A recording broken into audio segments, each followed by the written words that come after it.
The council chamber stretched vast and empty, like a cathedral built for giants. Hundreds of seats rose in circular tiers, each one filled with an alien representative from across the galaxy. Some had scales that glittered under the lights. Others had fur or feathers or skin that shifted colors with their emotions. A few existed as clouds of gas contained in transparent suits. They all turned their attention to the single human standing in the center of the chamber floor. Ambassador Jiwan Li stood alone. Her dark suit looked simple compared to the elaborate robes and armor worn by the council members. She kept her hands clasped behind her back and her expression calm. She had delivered humanity's response to the council's demands. Now she waited for their reaction. High Chancellor Vorn rose from the tallest seat. His reptilian features twisted into what might have been a smile, though it showed too many teeth to be friendly. His scales caught the light as he spread his arms wide, addressing the entire assembly. "The human refuses our generous offer," Vorn announced. His voice echoed through the chamber. "We offered humanity a place among the civilized species. We asked only that they abandon their illegal colonies and accept council guidance. Instead, they demand to be treated as equals." Murmurs rippled through the assembled aliens. Some sounded amused. Others seemed outraged. Lee noticed that a few remained silent, watching her with careful attention. "Those worlds were uninhabited when we arrived," Lee said. Her voice carried clearly despite speaking at normal volume. The chamber's acoustics had been designed to amplify every word spoken from the floor. "We violated no treaties because humanity had signed no treaties. We claimed no territory belonging to other species. We simply settled empty worlds and built homes for our people." "The council claimed those worlds first," Vorn replied. "Thousands of years before your species even discovered fire. Those worlds fall under council jurisdiction by ancient right." "Ancient right?" Lee allowed a small smile to cross her face. "You claimed them but never settled them. Never visited them. Never built anything on them. For thousands of years those worlds sat empty, while you debated which species would eventually colonize them. Humanity doesn't recognize claims without presence." The chamber erupted in angry chittering, roaring, and whistling. Vorn raised one clawed hand for silence. The noise gradually faded. "You speak boldly for such a young species," Vorn said. "Humanity emerged from your home world less than 2 centuries ago. The Council has maintained order in this galaxy for 50,000 years. You are children playing at being adults. We will not debate this further." He gestured, and a holographic display materialized above the chamber floor. It showed star maps with hundreds of worlds marked in blue. Other worlds glowed red. Lee recognized the red ones as human colonies. "Humanity has 10 days to evacuate these worlds," Vorn continued. "Your people may return to your home system and remain there under council supervision. You will be granted limited trade rights and technology transfers to help you develop properly. In time, perhaps your descendants will be ready to join galactic society." "And if we refuse?" Lee asked. "Then we will remove you by force." Vorn gestured again, and the hologram changed. Now it showed sleek warships arranged in formation. Thousands of them. The display zoomed out, revealing more and more vessels until the count reached 10,000. "This is a fraction of the council fleet," Vorn said. "Our military strength is absolute. Our technology is proven over millennia of peacekeeping operations. Your species possesses what? 12 warships? Primitive vessels cobbled together from salvaged technology and your own crude innovations?" Laughter rolled through the chamber. Lee waited for it to fade. She had expected this reaction. Humanity had been careful about what information they shared regarding their military capabilities. Let the council believe what they wanted. Sometimes ignorance served a purpose. Admiral Thesic rose from his seat near Vorn. His insectoid features clicked and shifted as he spoke. "I have reviewed your military specifications, Ambassador. Your ships are inefficient. You waste resources on redundant systems and excessive armor. You prioritize individual vessel capability over fleet coordination. These are the mistakes of an inexperienced species that has never faced real military opposition." "We faced opposition," Lee said quietly. "We faced ourselves." The chamber fell silent. Several council members leaned forward in their seats. "Humanity spent centuries fighting wars among our own nations," Lee continued. "We built weapons specifically designed to destroy other humans. We developed tactics to counter human strategies. We learned to fight in environments that would kill most species in this chamber within minutes. We survived because we became very, very good at warfare. Not against aliens. Against each other." "Ancient history," Vorn dismissed. You unified your species 200 years ago. You have grown soft with peace. The Council has maintained military readiness across 50,000 years. We know war. You merely remember it. Then you should understand what I'm about to tell you, Lee said. Humanity will not abandon our colonies. We will not submit to Council governance. We will not retreat to our home system and wait for you to decide when we're civilized enough for your approval. We have the right to exist as free people, and we will defend that right. Vorn's smile widened, showing even more teeth. With 12 ships? If necessary. The High Chancellor looked around the chamber, making sure all the other Council members saw his amusement. Very well. The Council will vote on military action. All in favor of forcibly removing humanity from contested territory? Hundreds of hands, claws, tentacles, and other appendages rose. Lee counted perhaps a dozen who abstained. Not a single vote against. The decision had been made before she even entered the chamber.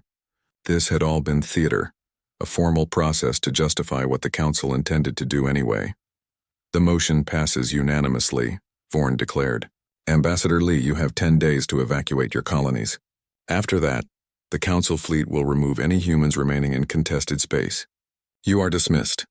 Lee bowed slightly, more out of habit than respect. She turned and walked toward the chamber exit. The massive doors opened before her, revealing the corridor beyond. She heard the Council members already discussing fleet deployments and expected surrender times. They assumed this would be simple. A show of force, perhaps a few warning shots, and humanity would back down. Young species always did when faced with overwhelming power. Ambassador, Lee stopped. Counselor Miran approached from a side entrance. The avian diplomat's feathers ruffled with what Lee had learned to recognize as concern. You should have accepted the offer, Miran said softly. The Council is serious. They will not show mercy to a species that defies their authority. I have seen this before. Younger races always believe they can resist. They cannot. Thank you for the warning, Lee replied. But humanity didn't survive this long by backing down from threats. We learned to face our fears. Sometimes we lost. Sometimes we won. But we always fought. You will lose more than you can imagine. Perhaps. Lee smiled, though it didn't reach her eyes. Or perhaps the Council will learn something about humanity that your intelligence reports failed to mention. Tell me, Counselor, where is the Council planning to begin their enforcement action? Miran hesitated, then spoke. New Horizon. Your largest colony.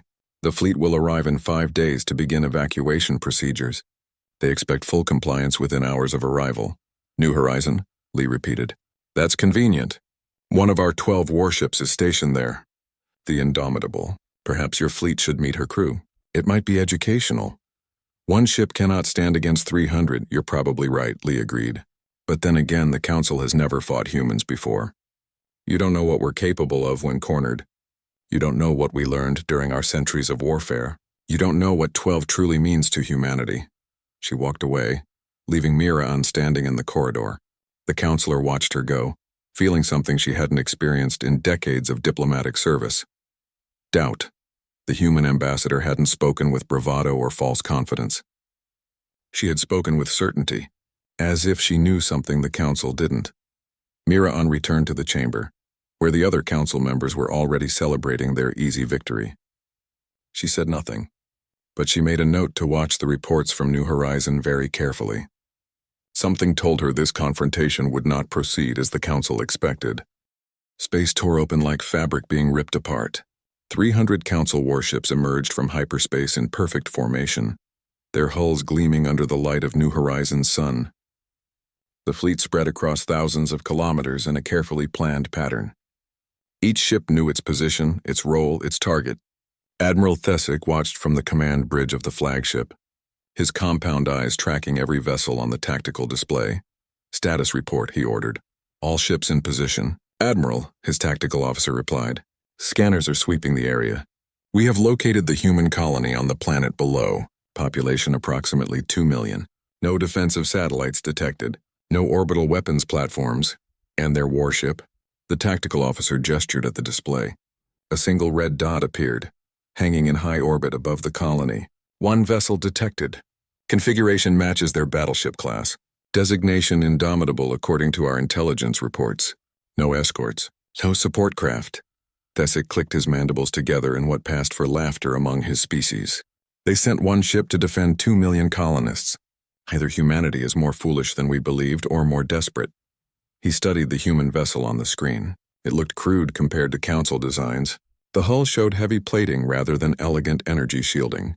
Weapon ports dotted its surface in seemingly random patterns. The engines glowed with a harsh blue light instead of the soft green of Council propulsion systems.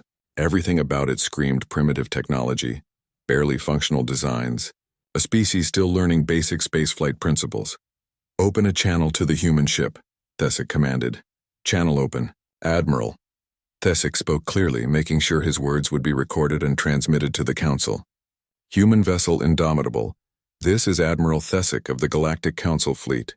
You are ordered to stand down and prepare for inspection. The colony below has been deemed illegal under Council law. All human inhabitants have 6 hours to gather their possessions and board transport ships. Failure to comply will result in forcible removal." Silence answered him. The human ship remained motionless in its orbit, neither approaching nor retreating. Long seconds passed. Thesic was about to repeat his message when the communication system activated. "This is Captain Daewon Kim of the Battleship Indomitable." The human's voice came through calm and measured. "We received your message, Admiral. We decline your order. New Horizon is a sovereign human colony established on an uninhabited world. We recognize no Council authority over our territory. I suggest you withdraw your fleet and avoid unnecessary conflict." Laughter erupted across the Council flagship's bridge. Several officers had to steady themselves against their consoles. Thesic raised one claw for silence, though his mandibles twitched with amusement. "Captain Kim," Thesic said, "perhaps you failed to count correctly. I have 300 warships under my command. You have one. The outcome of any confrontation is mathematically certain. Withdraw your vessel and escort the colony transports back to human space. That way no one needs to die today." "I counted your ships, Admiral. All 300 of them. I also counted the weapon systems, shield generators, and engine configurations. I ran the numbers through our tactical computers. The math is very clear. Then you understand the situation." "I do. You brought exactly 300 ships too few." The laughter on the bridge stopped. Thesic's amusement faded into something colder. This human was either insane or suicidal. Neither option changed the tactical reality. The Council had overwhelming superiority. This would end with the human ship destroyed or surrendered. Nothing else made sense. "You have 6 hours, Captain," Thesic said. "After that, my fleet will begin enforcement operations. I strongly advise cooperation. Council weapons are extremely effective. We would prefer not to demonstrate that effectiveness on your ship." "Noted," Kim replied. "Indomitable out," the channel closed. Thesic turned to his tactical officer. "What is the human ship doing?" "Nothing, Admiral.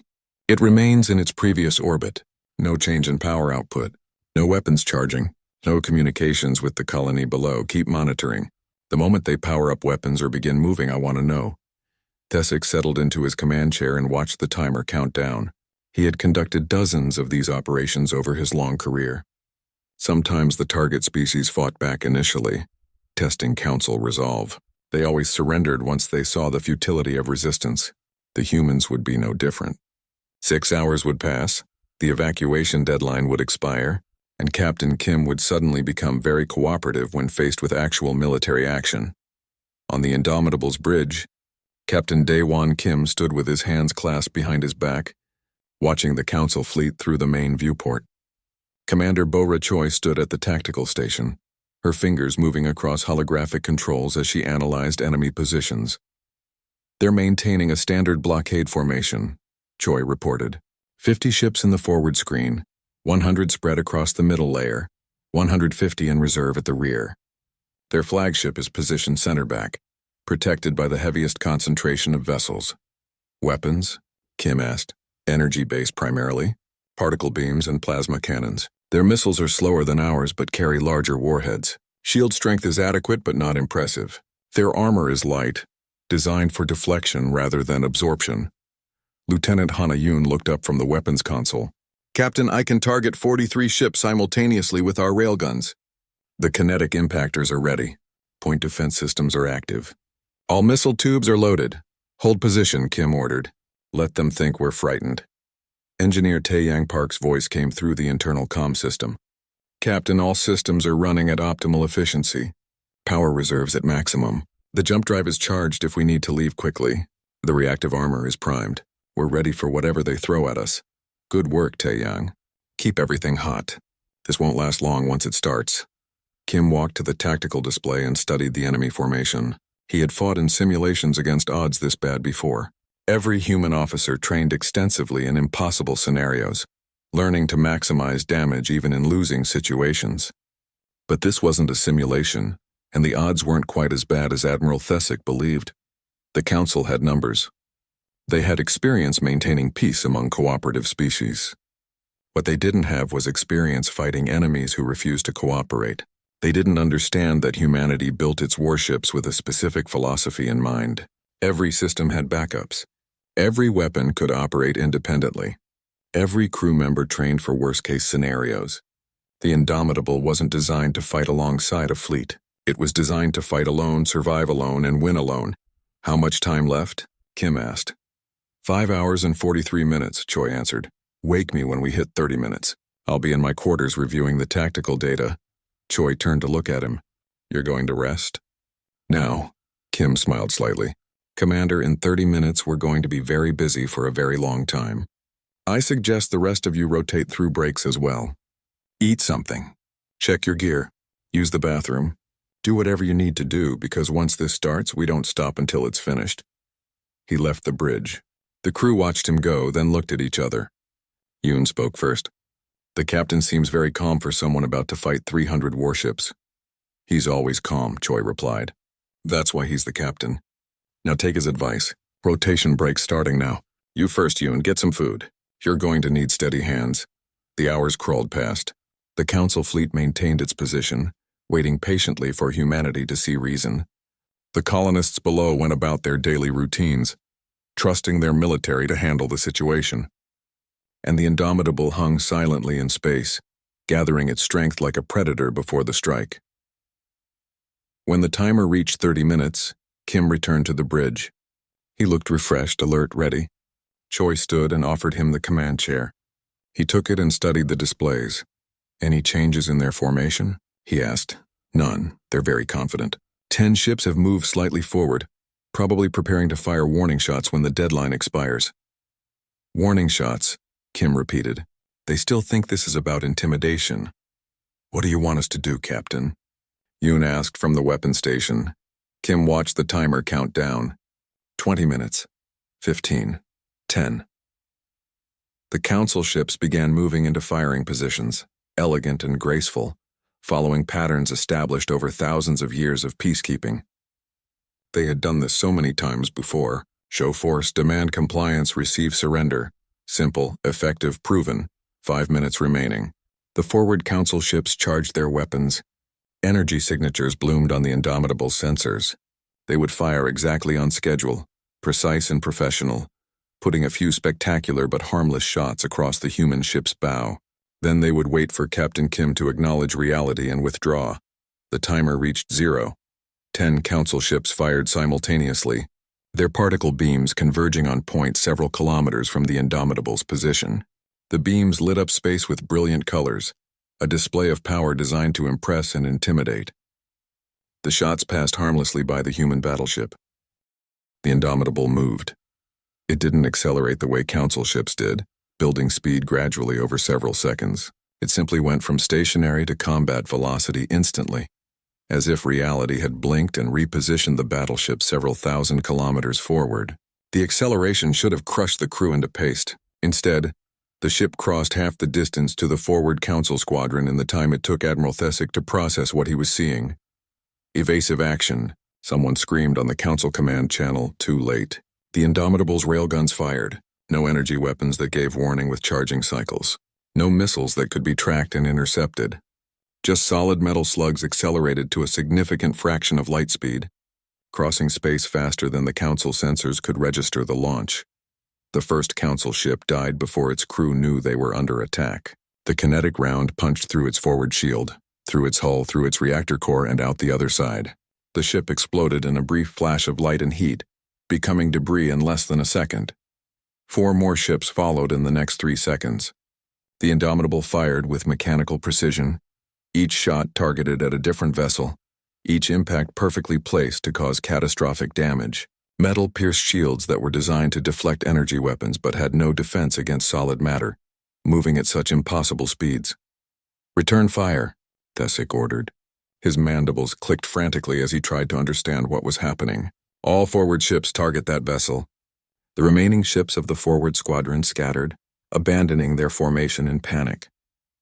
Energy beams and plasma bolts converged on where the Indomitable had been.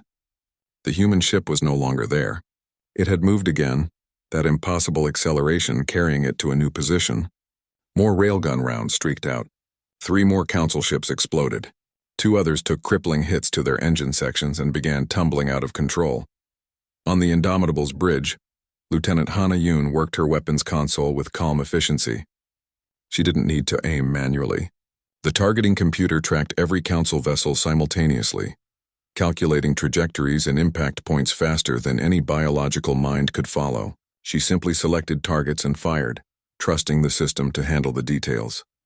10 hostiles neutralized, she reported. Forward squadron is breaking formation. Middle layer ships are moving to intercept. Rear layer is holding position. "Engineering status?" Captain Kim asked. His voice remained level despite the chaos surrounding them.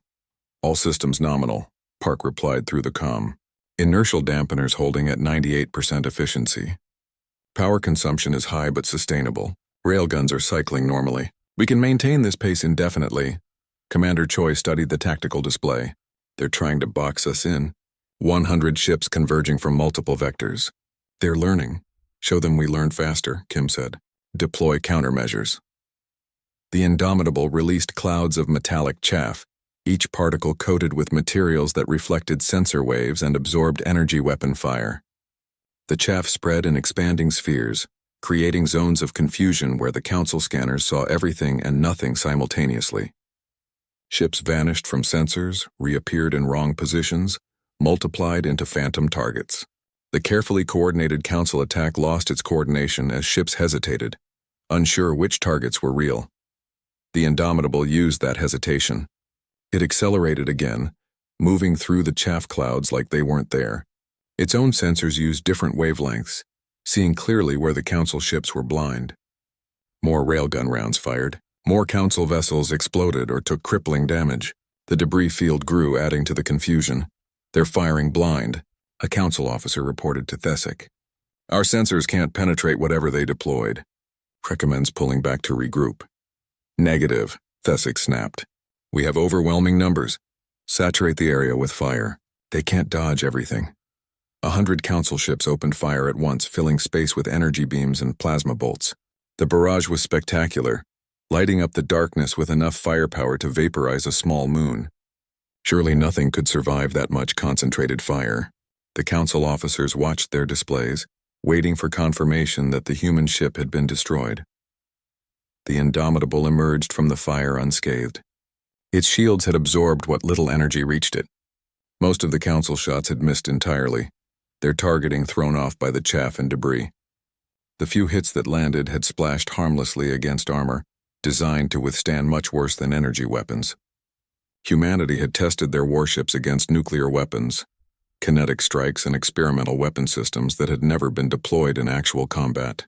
Council military technology, refined over millennia against cooperative targets, simply wasn't destructive enough. "Damage report," Kim requested. "Shields at 86%, Choi said. "Hull integrity at 100%. Minor scoring on sections 3 and 7. No structural damage." "We're fine, Captain." Kim allowed himself a small smile. Humanity had built these ships to survive the worst they could imagine. The Council's best weapons weren't even close. "Lieutenant Yoon, how many hostile vessels have we neutralized?" 27 destroyed, 15 crippled, Yoon reported. "Enemy fleet cohesion is breaking down. They're pulling back to defensive positions. Open a channel to their flagship." "Channel open, Captain." "Admiral Thesic," Kim said. "This is your opportunity to withdraw. You came here expecting an easy mission. A show of force, a quick surrender, another peaceful resolution. That's not what this is. We've destroyed or crippled 42 of your ships in less than 10 minutes. We've taken no significant damage. This fight is extremely one-sided, but not in the direction you anticipated." On the Council flagship, Thesic stared at the tactical display in disbelief. 42 ships gone, just gone. His perfect formation had shattered like glass against stone. The human vessel moved across his screens like nothing he'd ever seen, accelerating and maneuvering in ways that violated every principle of physics he understood. Its weapons fired with pinpoint accuracy, despite the chaos of battle. Its shields absorbed punishment that should have destroyed it several times over. "How is this possible?"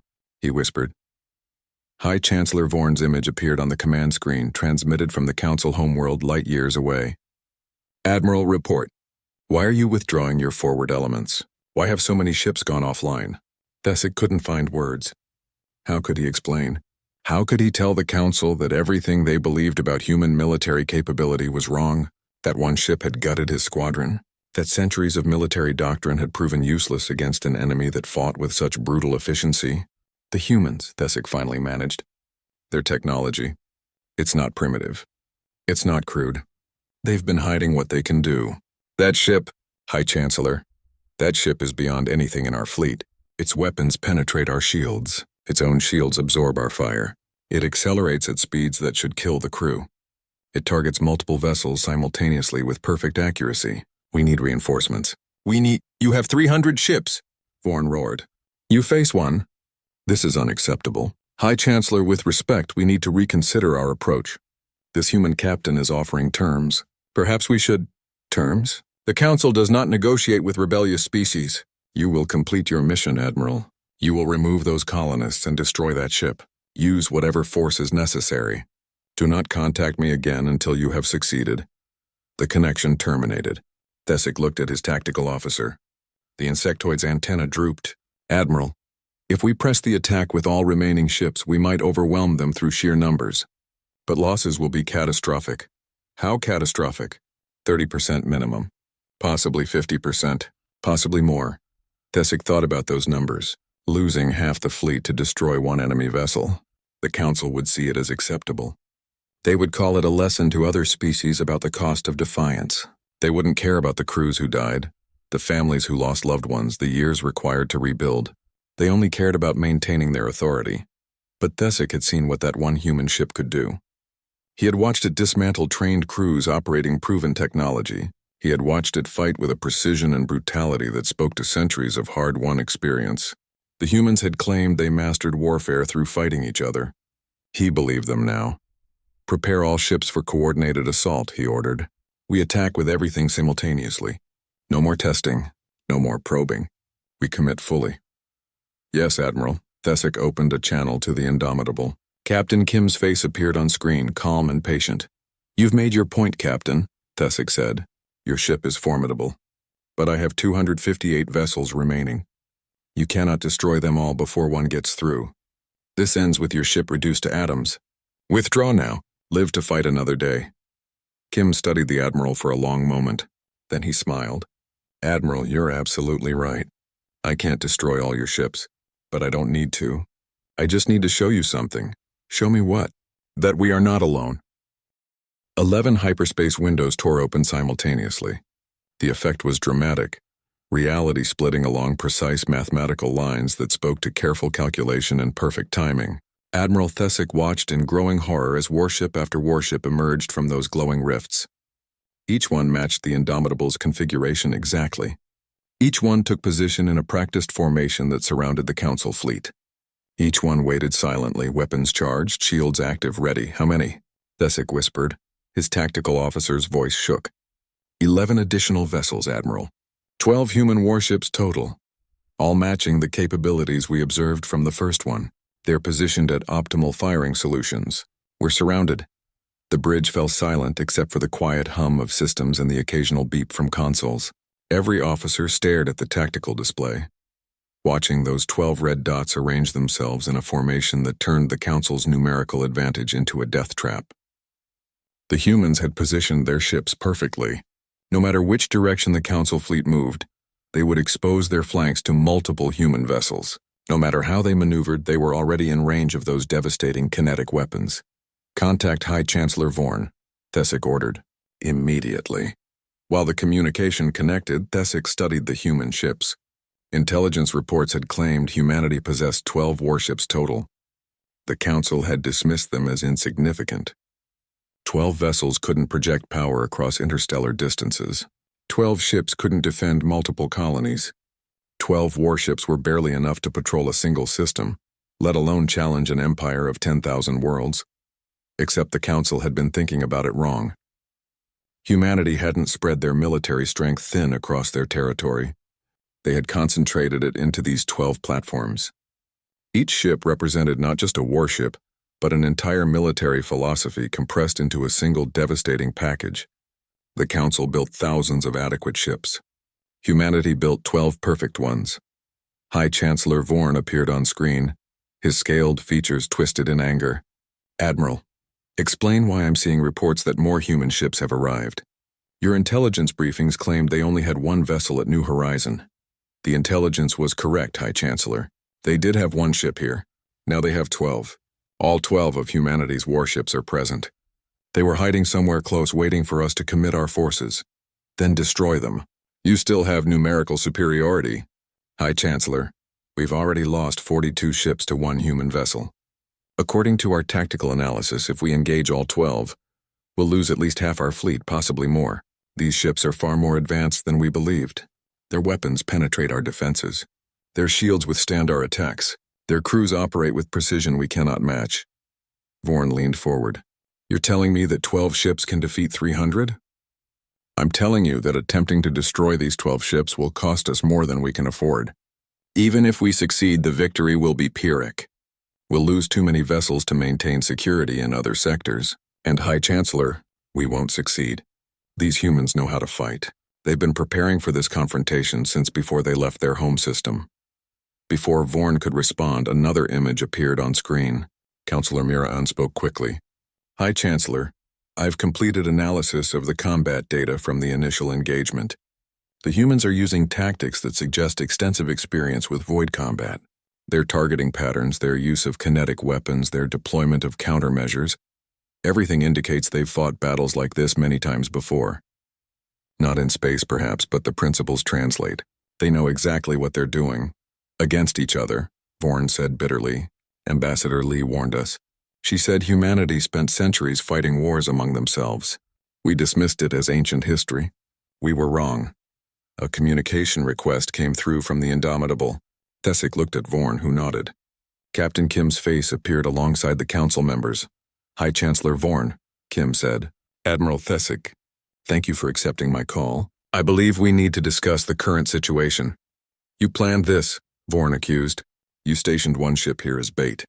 You hid the others nearby and waited for us to attack. This was a trap." "No, High Chancellor. This was a demonstration. You demanded that humanity submit to council authority. You threatened our colonies. You sent a fleet to enforce your will. We responded by showing you the reality of the situation. Humanity has 12 warships. Each one is capable of fighting independently against overwhelming numbers. Together they represent more military capability than you're prepared to handle." "You built only 12 ships," Miraan said. "Why? Surely you understood that quantity has its own quality. Why limit yourselves?" Kim's expression softened slightly. "Because we learned from our own history, Counselor. Humanity fought brutal wars before we unified. We learned that having thousands of adequate weapons is less effective than having a few perfect ones. We learned that crew training matters more than hull numbers. We learned that one well-designed, well-maintained, well-operated warship can accomplish what dozens of mediocre vessels cannot. So when we built our military, we built it around that philosophy. 12 ships, each one designed to operate alone if necessary, each one capable of defending our people against any threat, including this one." Vorn's claws scraped against his command chair. "You expect me to believe that 12 ships are enough to defend your entire civilization? I expect you to believe what you've seen today. Admiral Thesic brought 300 ships to New Horizon. One of our vessels destroyed or crippled 42 of them in the first engagement. Now you face all 12. Run the numbers, High Chancellor. Your tactical computers will give you the same projection Admiral Thesic already received. If you attack, you'll lose more than half your fleet. Maybe more. And that's assuming our ships fight exactly the way we did in the first engagement. I assure you, we have other capabilities we haven't demonstrated yet." The bridge of Thesic's flagship remained eerily quiet. Every officer heard the human captain's words and knew they were true. The tactical projections were devastating. Engaging 12 of these vessels in a full battle would result in losses the Council couldn't sustain. They might destroy the human ships eventually, but the cost would cripple the Council fleet for years. "What do you want?" Thorne asked. The anger had drained from his voice, replaced by something that sounded like exhaustion. "Recognition," Kim said simply. "Accept that humanity's colonies are legitimate. Accept that we have the right to exist as an independent civilization. Stop trying to control us. In exchange, we'll share some of our defensive technology. Not weapons, but shields and countermeasures that will help protect Council species from external threats.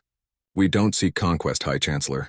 We only want to be left alone to build our future, but we're prepared to fight for that right if necessary." Ambassador Lee's image appeared on the screen as well, transmitted from the Council homeworld. "High Chancellor, I'm authorized to offer formal terms.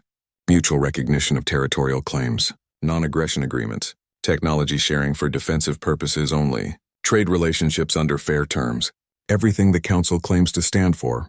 All we ask is that you treat humanity as equals instead of children who need supervision." Thorne looked at Admiral Thesick. The Admiral spoke carefully. "High Chancellor, I recommend accepting these terms. We demonstrated our superiority with overwhelming numbers and failed.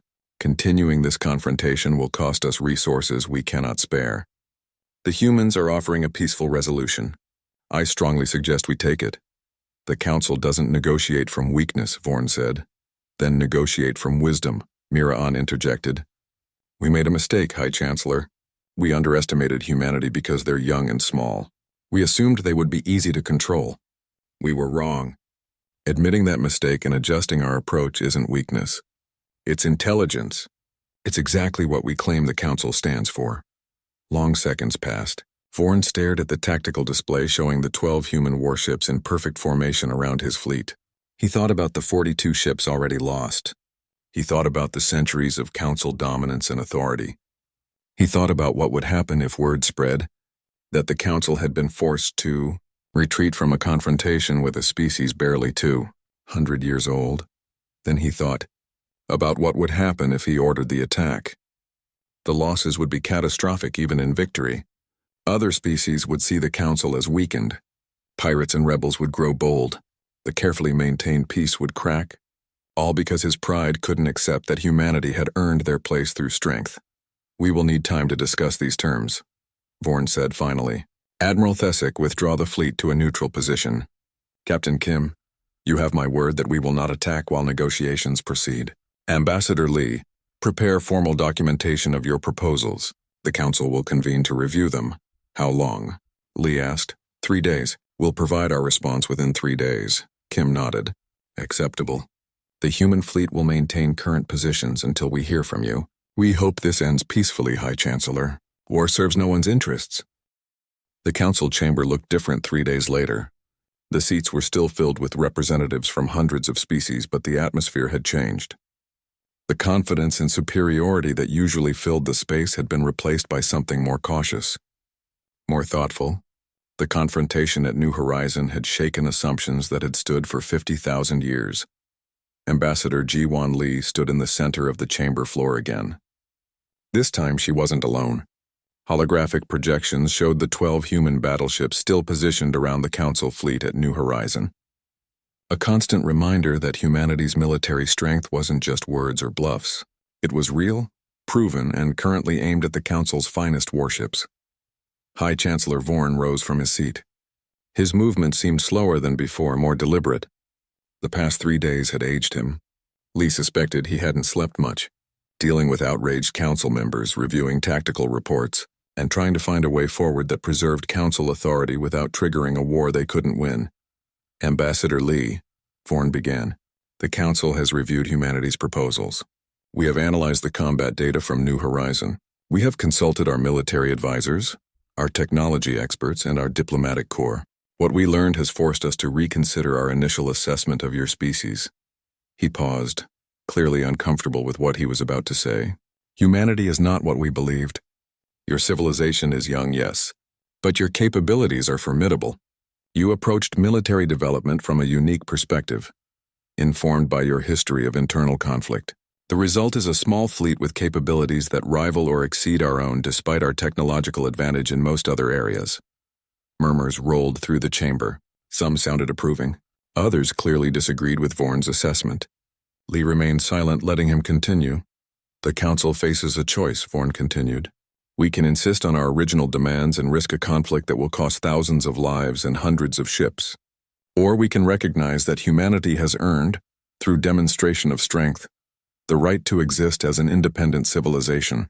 The Council was founded on principles of cooperation and mutual respect. Perhaps it's time we apply those principles to humanity as well.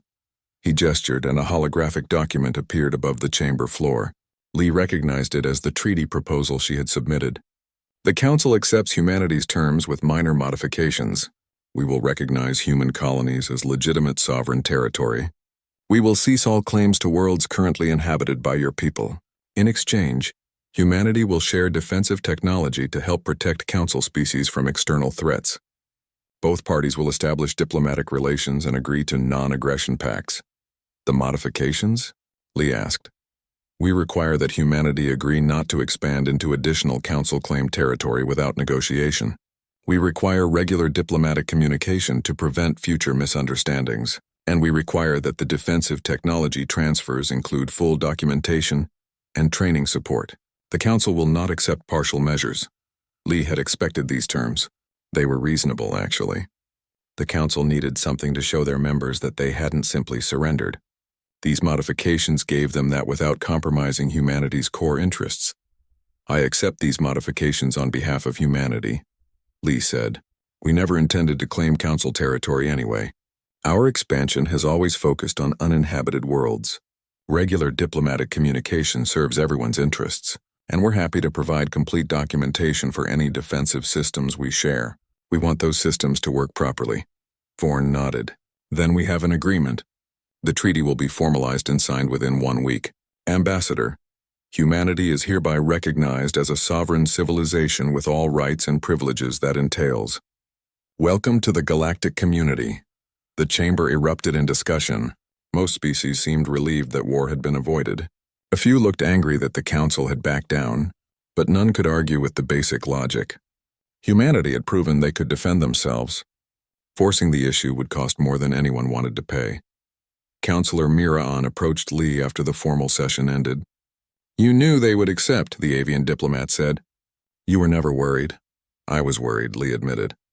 There's always a chance that pride or fear will override common sense. But I believe the Council was fundamentally reasonable. You've maintained peace for 50,000 years. That doesn't happen without wisdom and flexibility. I trusted that you would make the right choice when confronted with facts. Those facts came in a very aggressive package. 42 destroyed or crippled ships, hundreds of casualties, the Council fleet surrounded by your warships. That's quite a negotiating position. We don't negotiate from weakness, Lee said quietly. Humanity learned that lesson over centuries of hard experience. You don't get peace by asking nicely. You get peace by being strong enough that attacking you costs more than leaving you alone. That's what we showed the Council.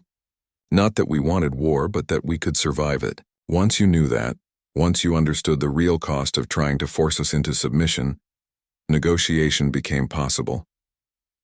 Your Captain Kim could have destroyed more ships. He showed restraint. Of course he did. Captain Kim is a professional military officer. He doesn't kill for pleasure or demonstration. He killed exactly as many Council personnel as necessary to prove our point.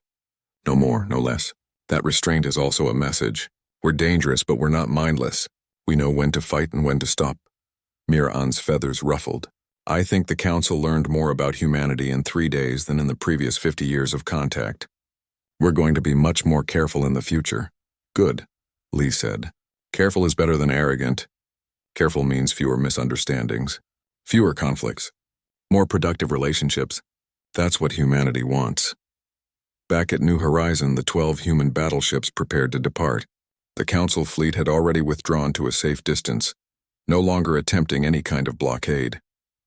Captain Daewon Kim stood on the Indomitable's bridge, watching the tactical displays as his fellow captains reported ready status. Captain, Commander Bora Choi said, Ambassador Lee is on the comm from the Council homeworld.